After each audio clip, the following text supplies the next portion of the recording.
kudune damkar iki. Lah iki kudune damkar, nek ora damkar ya ora iso no. Few moments later. 괜찮아.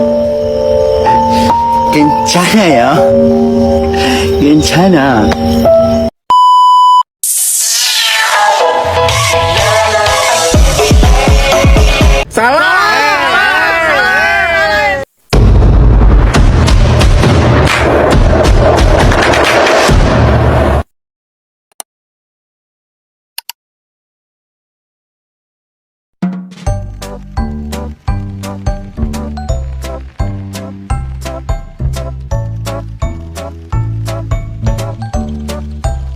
Saya ingin menjelaskan beberapa poin, diantaranya 1. Pengertian kelas dan manajemen kelas. 2. Aspek, tujuan dan fungsi manajemen kelas. 3. Prinsip-prinsip manajemen kelas. 4. Mengajar dan manajemen kelas. 5. Masalah-masalah dalam manajemen kelas. 6. Dimensi-dimensi manajemen kelas. 7. Faktor-faktor penentu keefektifan manajemen kelas. Di sini saya akan menjelaskan pengertian kelas. Kelas adalah suatu tempat untuk kegiatan proses belajar mengajar secara tatap muka, yang dapat merujuk pada bangunan atau ruangan. Selain itu, kelas juga diartikan sebagai sekelompok siswa yang ada pada waktu yang sama, menerima pelajaran yang sama dari guru yang sama. Kelas bukan hanya ruangan, akan tetapi juga merupakan suatu unit kecil siswa yang berinteraksi dengan guru dalam proses pembelajaran dengan beragam keunikan yang dimiliki. Pengertian manajemen kelas adalah kegiatan-kegiatan yang diupayakan oleh seorang guru untuk menciptakan situasi kelas yang kondusif dalam rangka pencapaian tujuan pembelajaran yang maksimal. Manajemen kelas meliputi pengaturan orang atau siswa dan fasilitas kelas untuk memungkinkan belajar sesuai dengan lingkungan sosial, emosional, dan intelek siswa. Tujuan utama manajemen kelas adalah mewujudkan situasi dan kondisi kelas yang memungkinkan peserta didik untuk mengembangkan kemampuan dan menghilangkan berbagai kendala yang menghambat terwujudnya interaksi pembelajaran. Yang kedua, ada aspek manajemen kelas, meliputi sifat kelas, kekuatan kelas, situasi kelas, kondisi kelas. Sifat kelas yaitu kondisi dasar kelas yang mempengaruhi proses belajar. Kekuatan kelas adalah faktor yang mendukung atau menghambat proses belajar. Situasi kelas adalah lingkungan fisik dan sosial yang mempengaruhi kegiatan belajar. Kondisi kelas adalah kondisi yang optimal untuk belajar termasuk fasilitas dan motivasi. Tujuan manajemen kelas adalah menciptakan lingkungan kelas belajar yang nyaman dan optimal, membantu siswa belajar secara efektif dan efisien, meningkatkan kualitas dan kuantitas belajar siswa, membantu suasana sosial yang mendukung pembelajaran. Fungsi manajemen kelas adalah perencanaan, organisasi, gerakan aksi, motivasi. Yang pertama, perencanaan, merencanakan kegiatan belajar mengajar. 2. Organisasi, mengatur kegiatan belajar mengajar secara sistematis. 3. Gerakan aksi, melakukan kegiatan belajar mengajar secara efektif. 4. Motivasi, meningkatkan motivasi siswa untuk belajar. Yang ketiga, ada prinsip-prinsip manajemen. Prinsip-prinsip manajemen meliputi beberapa aspek penting untuk menciptakan suasana pembelajaran efektif dan menyenangkan. 1. Kesiapan. Peserta didik harus siap secara fisik, psikis, dan intelektual untuk belajar. 2. Motivasi atau motivation. Adanya motivasi yang kuat untuk menunjukkan minat dan perhatian dalam kegiatan belajar. 3. Perhatian. Strategi kognitif yang melibatkan 4 keterampilan untuk memusatkan perhatian pada aspek-aspek relevan. 4.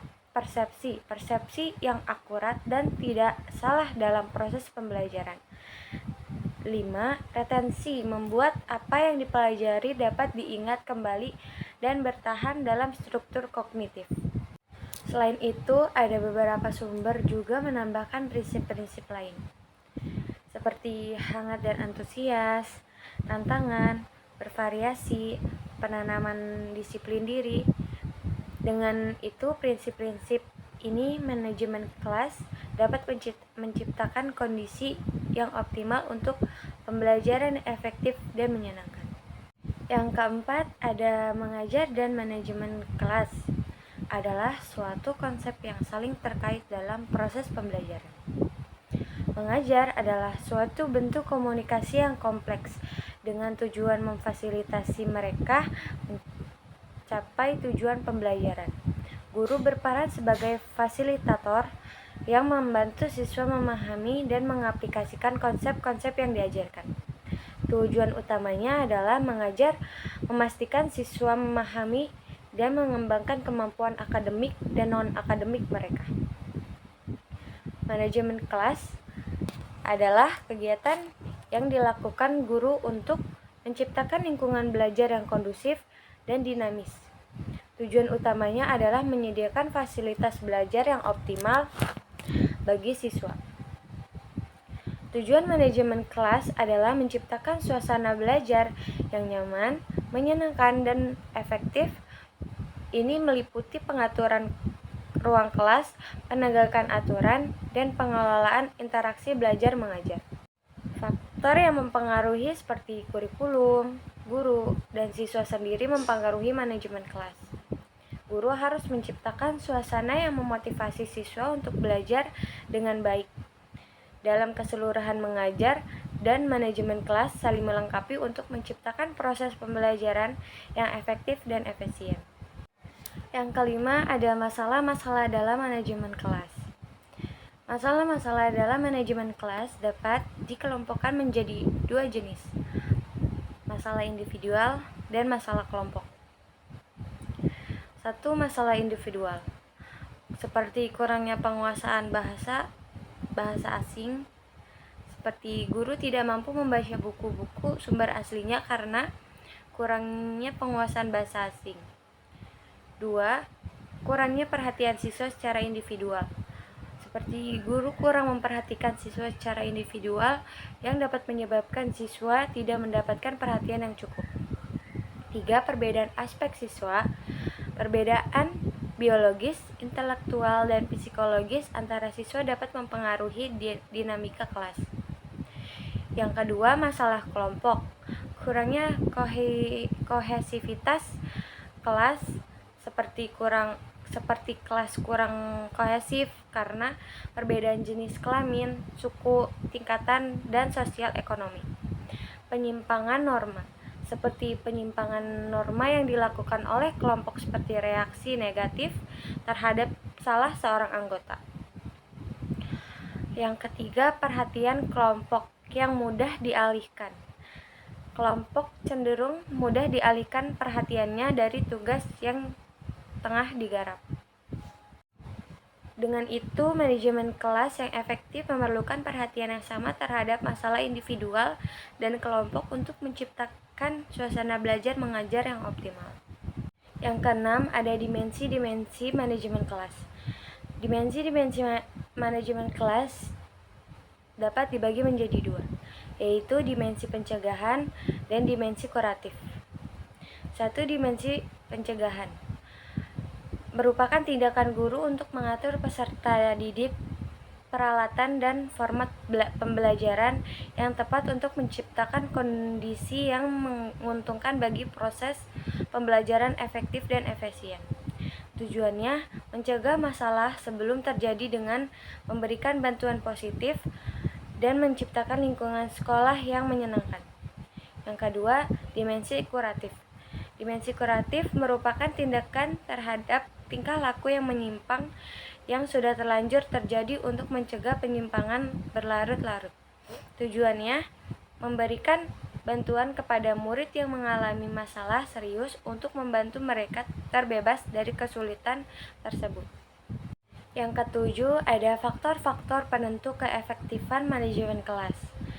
Faktor-faktor penentu keefektifan manajemen kelas meliputi guru, peserta didik, wali murid, dan fasilitas. Guru adalah kemampuan guru dalam mengelola kelas dan menciptakan suasana belajar yang kondusif.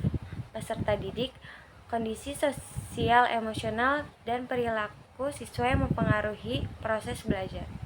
Wali murid, sebagai peran wali murid dalam mendukung proses belajar siswa tersebut.